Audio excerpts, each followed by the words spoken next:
Peter, you have my CPD points. Peter.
Good afternoon, ladies and gentlemen. Hello.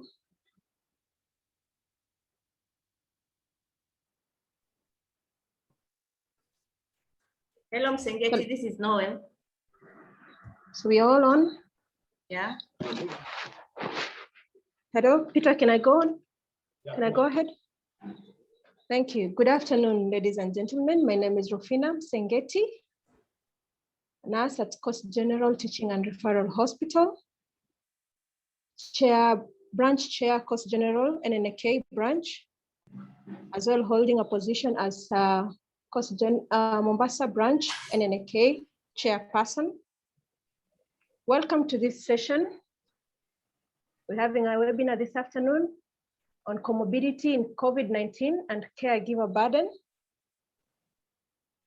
Before we go ahead, I'd like to acknowledge our partners, Equity Foundation Group, for making it possible for the health caregivers to attain knowledge and share ideas and skill on how to best take care of our patients.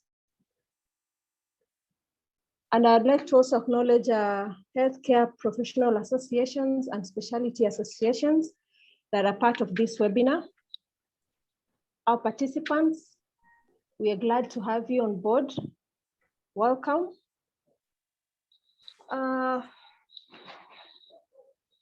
We all know we've been in quite tough times due to the COVID pandemic. However, as it is easing down, we cannot fail to acknowledge the challenges that we've all faced. And what a better time to share in our experiences. And through this sharing, we are going to be able to learn a few things from each other to make our caregiving practice much better. Our guest speaker today is Noel Mugoha Okongo. Noel is a nurse working in Coast General Teaching and Referral Hospital. She holds a master's degree in mental health and psychiatry nursing. She also has a bachelor's degree in nursing and a diploma in guiding and counseling. She has a wealth of experience in caring for COVID-19 patients and colleagues at Coast General. She's been working in the isolation unit as the charge nurse for more than a year. So I'd like to welcome her. And before Noel starts off this session, a few ground rules. Kindly, all our participants, may we have our speakers mute. And whilst we wish to have our questions answered, can we use the inbox to share our questions that will be addressed at the end of this session? Welcome, and welcome Noel to the session. Noel. Good afternoon. Thank you, Rofina, for the invitation, and thank you everyone for coming on board to listen to our presentation this afternoon. My name is Noel, as Msengeti has said. I've been to COVID-19 isolation ward, and whatever I present is based on my experience. I have tested downing and doffing, and I invite your contributions as we talk alongside. My objectives for the presentation: number one, our topic of discussion this afternoon is comorbidity in COVID-19 and caregiver burden. As we all know, COVID-19 in a way or the other has been a burden to either the caregivers in a hospital setting or either caregivers in a home setting and any other person that surrounds such a patient. We shall define caregiver. We shall define the caregiver burden. We shall define comorbidity. Then we shall have an introduction of medical care experience in COVID-19. I hope you can hear me, everyone. Hello? Go ahead, Noel, go ahead. The risks involved, adaptation or embracing COVID-19, and case presentation, a bit of case presentation. Okay, a caregiver is an individual who tends to the needs and concerns of a person with acute or severe illness or limitations. These individuals enable such persons in need of care to perform their various activities of daily living. and thus providing social, physical, and psychological support to this particular patient. A caregiver mainly, or caregiver burden, is a strain or load borne by a person who cares for a critically ill or disabled person. Because when you say something is a burden, it means you are doing it, and given a choice, you may say no. Okay, it's a level of multifaceted strain perceived by the caregiver over a period of time. And in COVID-19, there's quite negative consequences involved. However, we also have positive achievements attained in the course of giving care. If I have to mention any of the positive achievements, is maybe when you successfully wean off a patient of NIV, mode of oxygenation, or you see a patient walk out of ICU, COVID ICU, I think to me that's an achievement. So that's one of the positive things I can say about COVID-19. And when it comes to comorbidity, a comorbidity is the presence of one or more additional condition co-occurring with a primary condition. Comorbidity describes the effect of all other conditions an individual or patient might have, other than the primary condition of interest, and may be much more involving physiological, psychological treatment alongside medical treatment. A good example is maybe when a COVID-19 patient comes in, he or she is a non-hypertensive or diabetic patient. They come in their state of COVID-19 and also in their state of DKA or hypertensive emergency.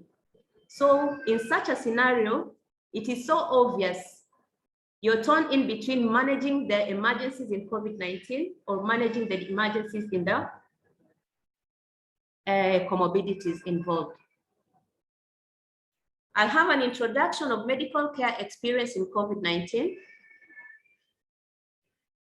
As I said earlier, caregiver involves family members, friends, relatives, and healthcare workers. However, this afternoon, much focus is mainly on the healthcare workers in the various isolation units because they are the main service providers. They spend quite a big fraction of their time attending to the patients amidst difficult or strenuous experience. This is because of the mode of medical services provided at the isolation centers. I want to say it is not an obvious medical management given because, first of all, the interaction of the patients and the healthcare workers is quite different. The state at which you're supposed to dress or don while caring to the patient is quite different. There is the issue of the red zone and the green zone, which is quite different also. So basically, when I want to speak about the medical care experience in COVID-19, I'll give an illustration of the donning and doffing experience, because we're meant to understand in the isolation units, we have a green zone and a red zone.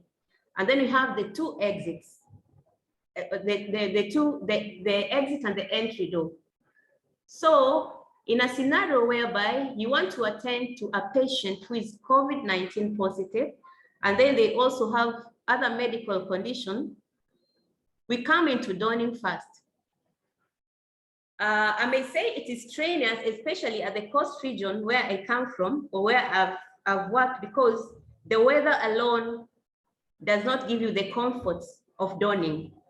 Maybe if it was Kiambu, those cold areas, you could say it was a way of keeping warm in the process.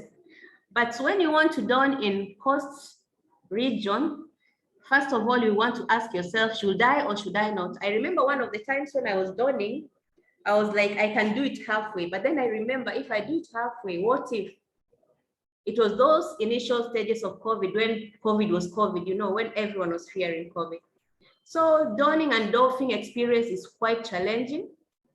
You have to do level 3 donning. In course, before even you finish the donning, you start sweating immediately. You're dripping of sweat. You're feeling suffocated. Your goggles are getting missed. So in this case, at times it's strenuous. It's not an obvious medical experience, because in the general wards, you go for a round. You want to take a break, you'll take a break. You want to say, ngoja kidogo, you'll come back, you'll do that. But in COVID-19, once you've done and gotten into the red zone, it is hardly that you'll have to come out to take a break. Because you're in the red zone, you want to take minimal time, which is not very obvious. You want to spend little time with the patient, which is not very obvious, because if you're attending to a patient who is a DKA or ketoacidotic patient, and the patient is also hypertensive, you'll not lie to me that you'll just don very fast, because donning alone is like 20 to 30 minutes anyway, if you want to be sure that you're well protected.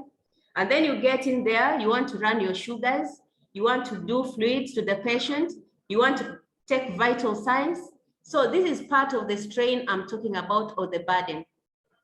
And then when it comes to this patient who wants attention, of course, when you're there, you have to give both psychological, medical, physical attention to the patient.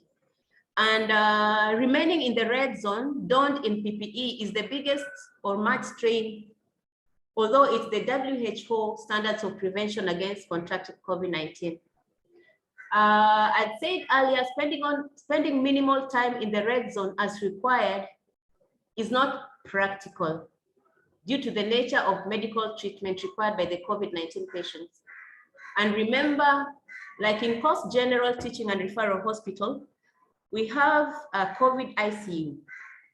And the COVID ICU, those who understand total nursing care or total medical care, you get in there, you want to do a bed bath to the patient, because all the service you provide to this particular patient will determine the prognosis, because you'll not want to do a bed bath, or you'll not want to do an RBS and refuse to do vital signs, because everything to the patient, everything you do to the patient is a lead on how the patient is supposed to be managed. So spending minimal time in the red zone as required is not practical. And as referring to the topic of discussion, when a patient is admitted to the isolation unit and has other underlying health problems, the caregiver is tasked much more.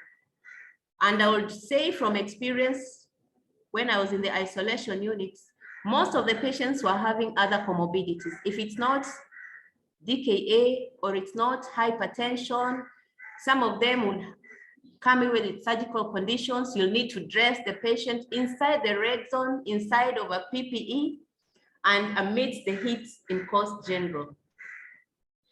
So it becomes quite a heavy task to the caregiver, as he or she is required to provide COVID-19 plan of care alongside other medical care to attain a good prognosis of this particular patient. A good example, which is very hard to manage, though we tried so much to manage here at Coast General, is managing a DKA patient, ketoacidotic patient, who has come with high sugars. You're supposed to run fluids until the sugars come to around 12 to 14. You're not able to don and off all this time. So at times, you find yourself who either don more than once in a shift, or you take much time inside the red zone, which is also forbidden by the WHO. So the healthcare workers find themselves between a rock and a hard place, because you cannot ignore anyway. Okay, most of the time the healthcare workers find themselves deciding which service or to prioritize what to give. And at times when it is so much, you cannot do it. Maybe you need a reinforcement, or the cadres involved, those are the doctors, the nurses, the support staff. We share roles so long as it's for the good of the patient, but still we take care of our job description to avoid any challenges. I'll talk about Coast General Teaching and Referral Hospital. The frontliners have been so faithful in donning and doffing.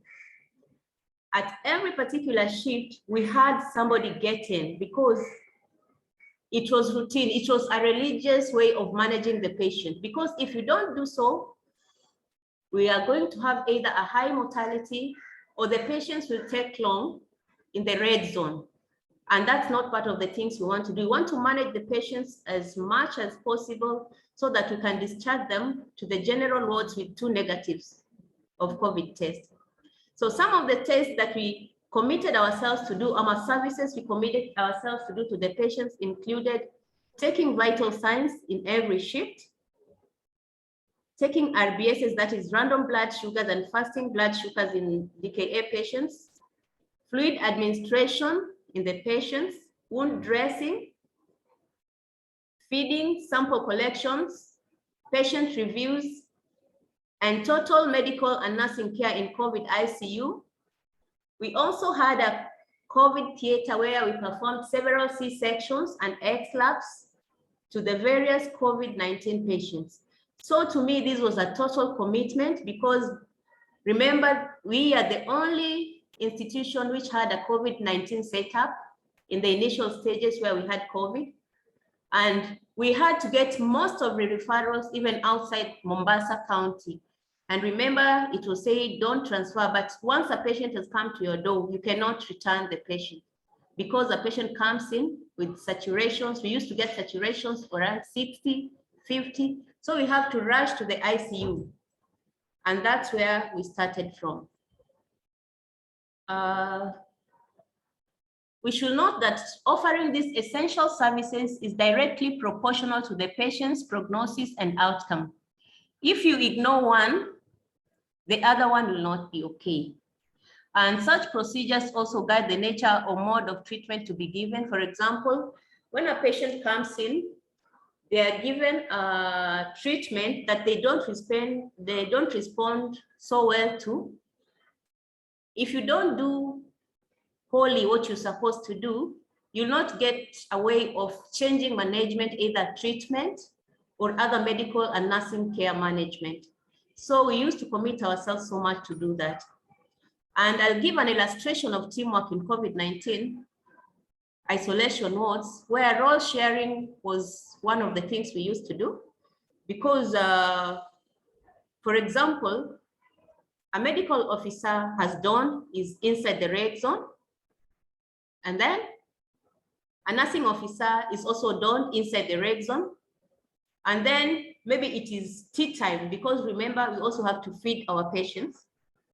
If the medical officer and the nursing officer are inside, and by chance, this support staff comes with meals or tea or something, instead of taking so long for this particular staff to don again, it was easier for the nurses and the doctors even to give food to the patients. You supply them with food, and those who needed total nursing care were given more support, maybe by the ICU nurses, for example, in the ICU nurses. So in COVID-19, my experience was that if you stick to your role, maybe you're a doctor, you're a doctor, you're a nurse, you're a nurse, it was going to be challenging. But if you involve teamwork, so long as the job descriptions are well taken care of, or if the shared roles are done, they are done in a good way without involving mistakes, teamwork was the best in COVID-19 isolation ward. The red zone challenge, we found out that it was practical that the healthcare provider can hardly take a break to revisit the procedure later, maybe as it is in general wards. Because when you start a procedure in COVID-19 isolation ward, for example, a simple procedure like doing vital signs, to the general wards, taking vital signs is a simple procedure, but in the red zone, it's not as easy because you have to go patient by patient. You take their vital signs, that is blood pressure, you take the temperatures, you take oxygenation, and for the diabetic patients, you have to do their random blood sugar, because if you ignore one of them and concentrate on the other, maybe at the end of the day, the patient will not get the support they're supposed to get.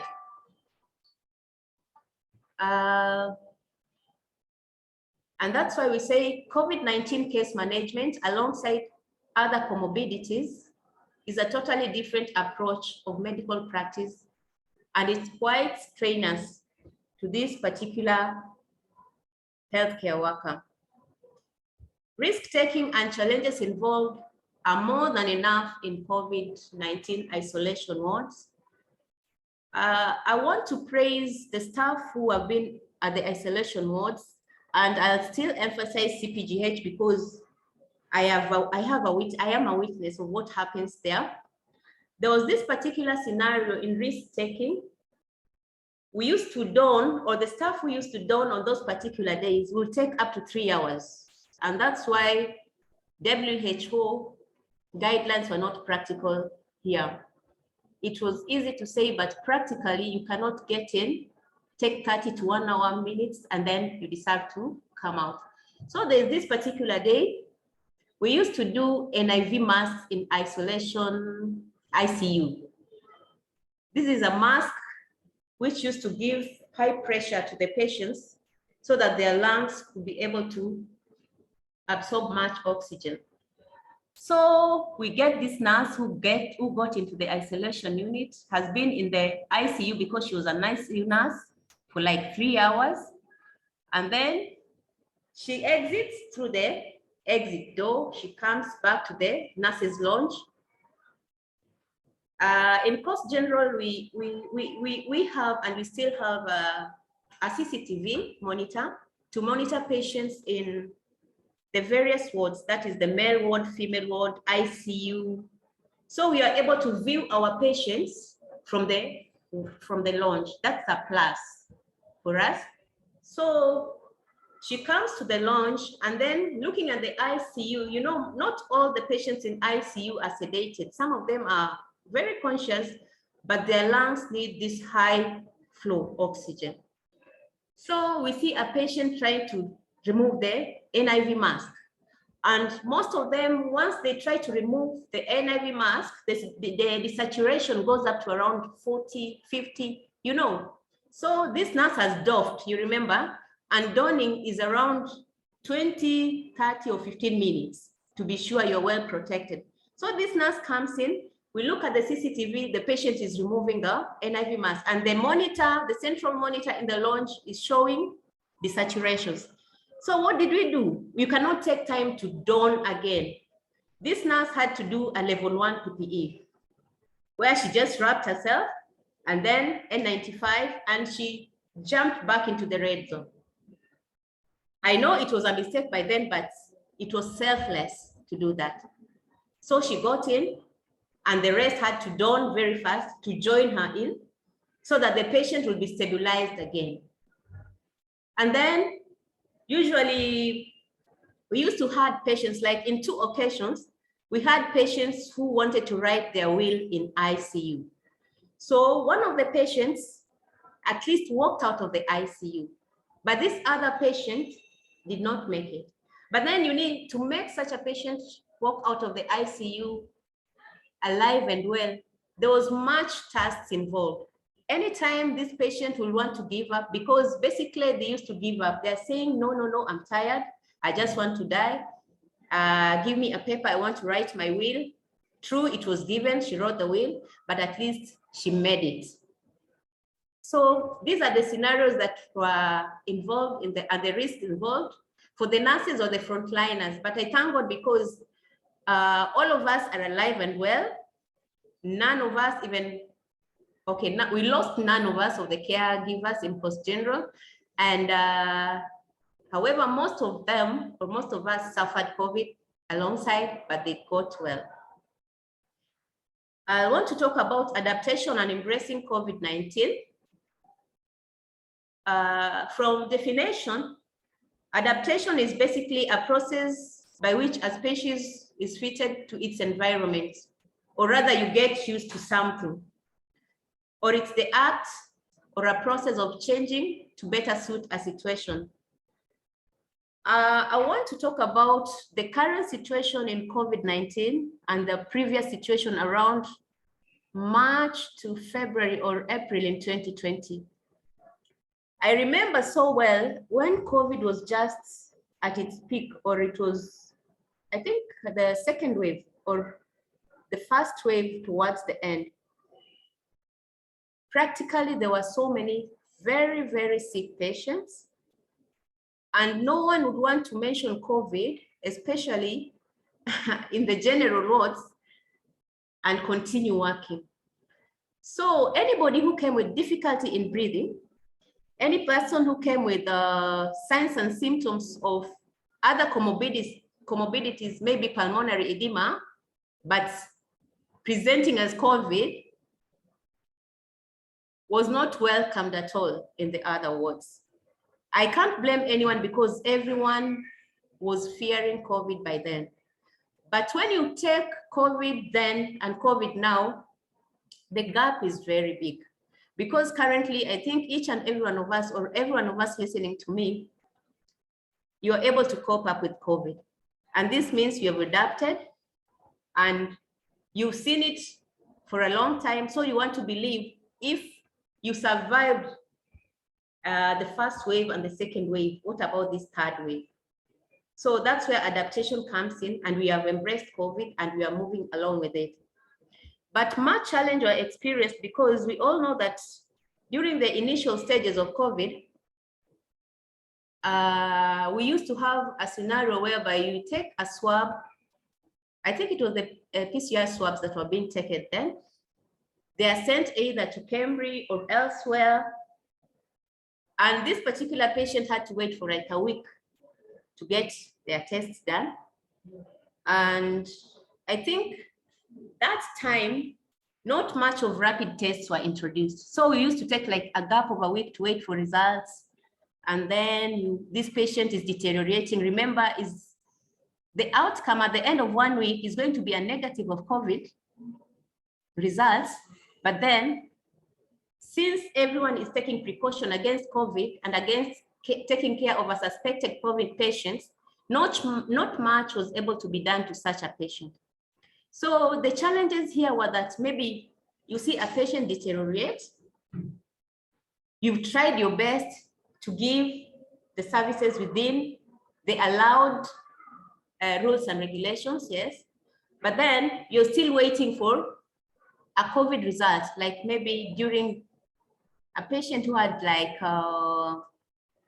renal failure and they don't want to do a dialysis, or a patient who came in with a suspected intestinal obstruction and they wanted to do ECLA and they are suspected COVID, and mind you, they need 2 negatives.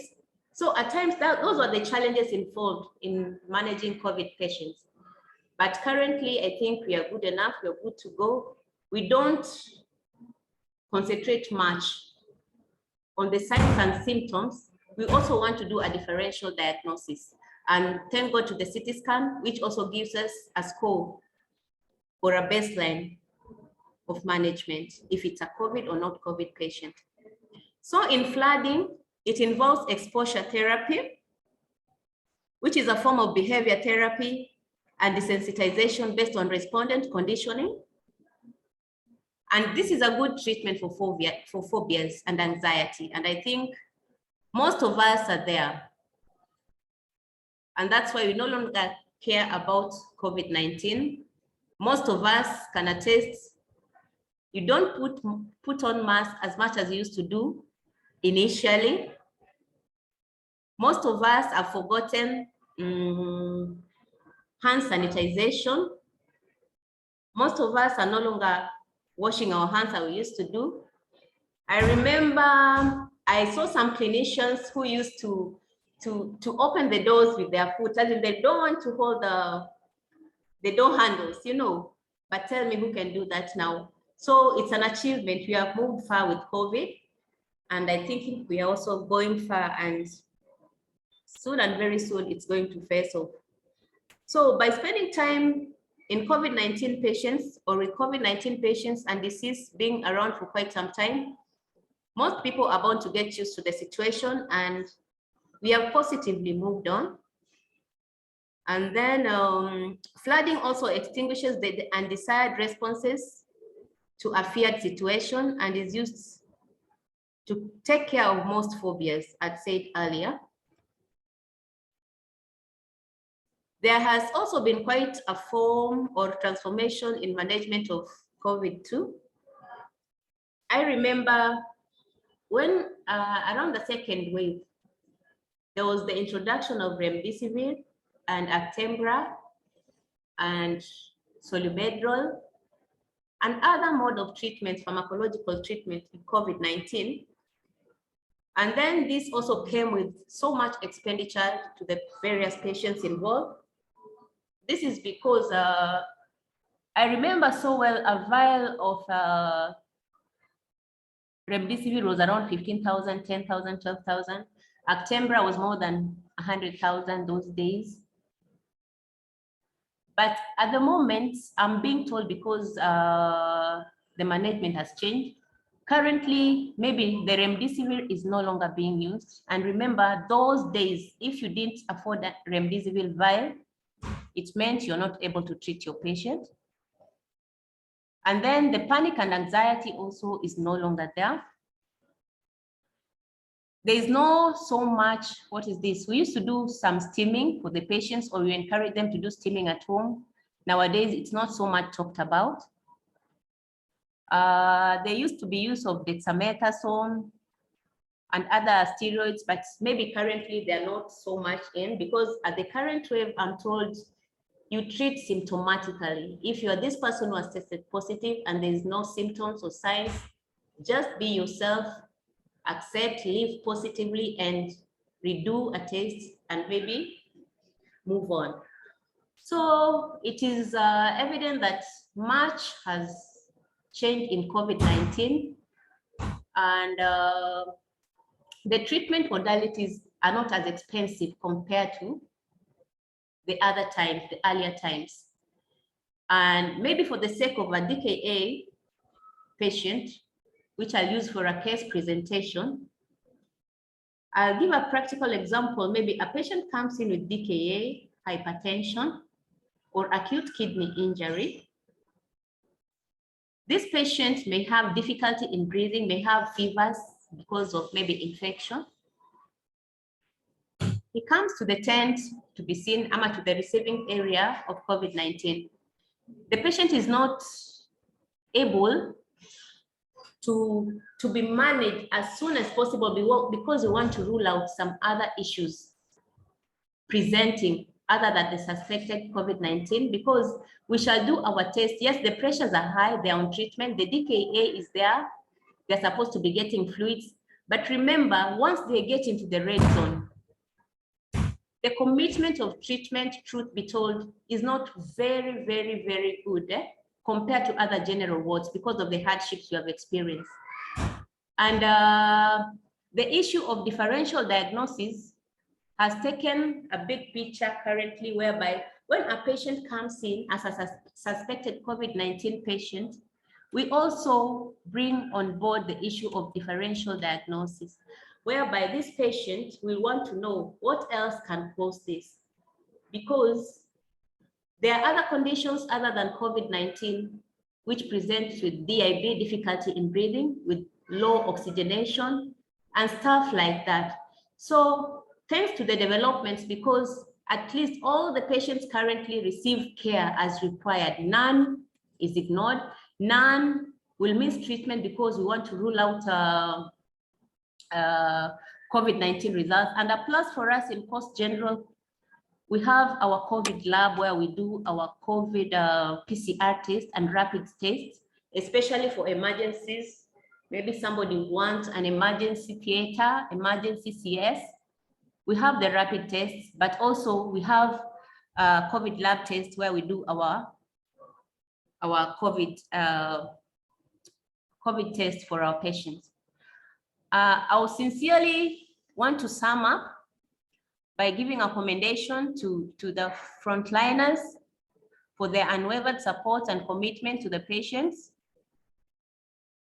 I I want to say confidently that none failed to attend to the patients when they were required to. None failed to do their total nursing care, and for the medical officers, their medical care to the patients amidst the hardships. We also had support by the management where we were able to get the vent system, the NIV vent system and high flow apparatus to provide oxygen to our patients. And this enabled us to avoid or to prevent many deaths that would other be happening in the COVID isolation wards. And then came the central monitor and the CCTV. This gave us easy time because at least you'd monitor your patient without donning several times unless it was really required to do so. Okay, and then the ICU setup, it was overwhelming, yes, but at least most or many patients benefited from the ICU setup, the COVID-19 setup. And then came the COVID theater. Many babies survived from the CSS done at the COVID ICU. We cannot deny we lost maybe one or two, but at least most of them survived. That was my presentation.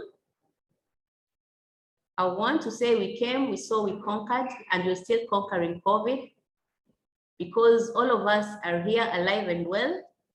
We lost none of the frontliners in Coast General, but we pay tribute to the rest of us who might have lost their lives during the course of giving care to COVID-19 patients. Other than that, we look forward to a COVID-free situation in the future. I hope you've enjoyed the presentation and thank you for listening. I welcome any questions, concerns, comments about my presentation. Thank you, Noel. Thank you for such a beautiful presentation. Thank you. Participants, you're welcome for the Q&A session.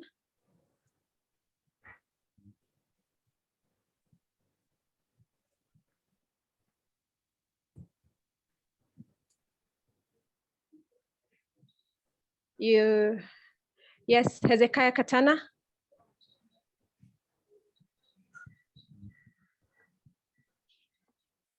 Hezekiah, go ahead.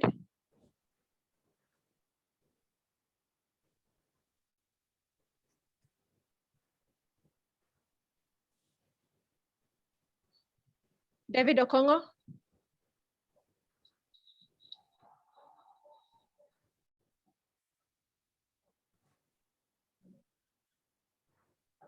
I can see some few hands up. David Okongo, go ahead.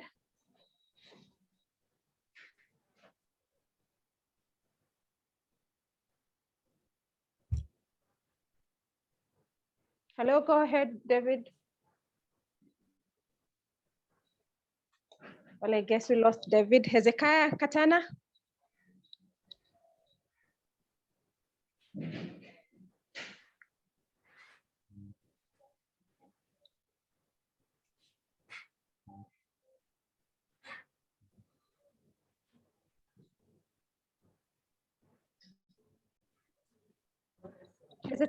Hezekiah, go ahead and talk to us. Unmute your speaker, Hezekiah, so that we can hear you.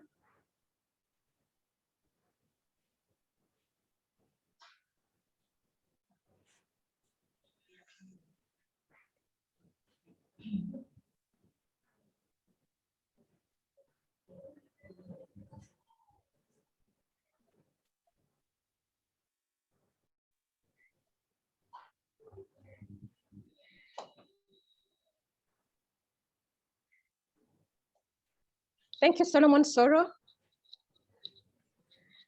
for the commendation. Questions?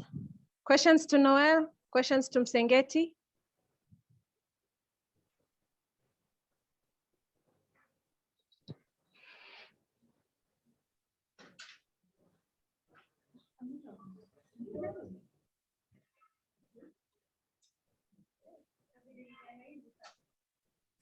Thank you very much, participants. There being no questions, I'd like to briefly summarize Noel's presentation. COVID-19 has been a wake-up call, and it's a wake-up call to caregivers, to the stakeholders, to our families, to look really closely about the caregiver, the well-being of the caregiver. It's time to care for the caregiver. As Noel has rightly put it and clearly explained the challenges the caregivers went through in isolation, pointing it out very much from her experience from the isolation in Coast General. We've seen the caregiver had a burden at workplace, donning, doffing, having to rush in well, not well done to take care of an emergency with one of their patients. We clearly saw it in Coast General when one of our colleagues were in the isolations, saturating very poorly. We could all want to go and see this colleague, but we couldn't be allowed in, though we did our best to take care of them. It was mentally draining to us as colleagues, to the patients, to other caregivers at the isolation. So much went through. Their mental health status of the health caregiver was not initially taken care of very well. However, we are grateful for Equity Foundation, who brought about the psychological care center where you could call and express what you're going through, and there are counselors at your beck and call to assist you go through these situations. But I would say, and I would challenge the stakeholders, we shouldn't look at it and consider the health caregiver only when we have emergent infections, acute infections like COVID. The caregiver needs to be wholesomely taken care of all the time, whether we have a pandemic or not. We need to take care of their mental health. We need to recognize that they need to have a session to get through burnout, to release all that. They should be recognized, motivated. We should have ways of enabling them to care for their families, because most of us would worry, am I going home carrying this monster to my people? Some of us were forced to send our children and our spouses away just to keep them safe. But it's a commendable job that the nurses, the doctors, the casuals, everyone in the isolation department, and even in those other departments, because some of us took care of the COVID patients without knowing that they're positive, but we gave it our all. And we are grateful and we commend your jobs. Winding up, I think going forward, we should look at domesticating COVID. It's no longer an acute illness, a scary, fearful illness. And so if I were to be asked, I would actually say we should get done with the isolation units and get to embrace taking care of these COVID unit patients within our normal departments. HIV began just as COVID, a scare, and patients were isolated, the stigma was real. But look at it now, we are able to take care of them, patients, with no worries. Multi-drug resistant TBs, we most often diagnose them in the wards after staying with them for long. Thank you very much, all of us, for attending and participating into this webinar. I'd like to call upon Peter, one of our partners here, to say a word on behalf of Equity Foundation and the associations and the specialty associations before we wrap up this webinar. Welcome, Peter. Thank you so much, Rofina, for the wrap-up. We have our CEO with us here, Dr. Njoki Fernandez. Let's welcome her so that she tells us something. CEO, karibu. Thank you. Good afternoon, ladies and gentlemen, medical colleagues. Sorry, you might not be able to see me. I hope it's a bit better. And thank you very much for joining us for this webinar today. And thank you very much, Rofina, for such a wonderful, wonderful, wonderful presentation. And we really appreciate your work. You've given us insights into the work that you're doing. Sometimes we don't know what is going on behind the scenes, and we thank you and we collaborate and we congratulate you, and we pray for you that you're able to continue with whatever it is that we're doing. We thank you, all of you, for having joined us today, and we welcome you to continue joining us on these webinars and to keep up the good work. And as KMA, we are always here ready to support you and encourage you in this and in any other venture that we will come up with. Thank you all very much, and I wish you all a wonderful afternoon. Thank you. Thank you so much, our Thank CEO. you very much. Yeah, somebody's talking. Yes, Noel. Go. I had, there was a background. I don't know if there's a question or something like that. Okay, that was our CEO. Thank you so much, our CEO, Dr. Njoki. And even as we come to the end of this session, we want to thank our presenter so much, Noel, for the nice educative presentation. Thank you so much, Rofina, for the great housekeeping role. And to all our participants, thank you for joining into the COVID-19 training, and also for finding time out of your busy schedules to log into these webinars. So I welcome you all for the Tuesday mental health webinars, that is at 7 p.m. and for the case management webinars on Thursdays at 2 p.m. So see you again next week, same time, for another medical education. Thank you so much. Thank you. Thank you.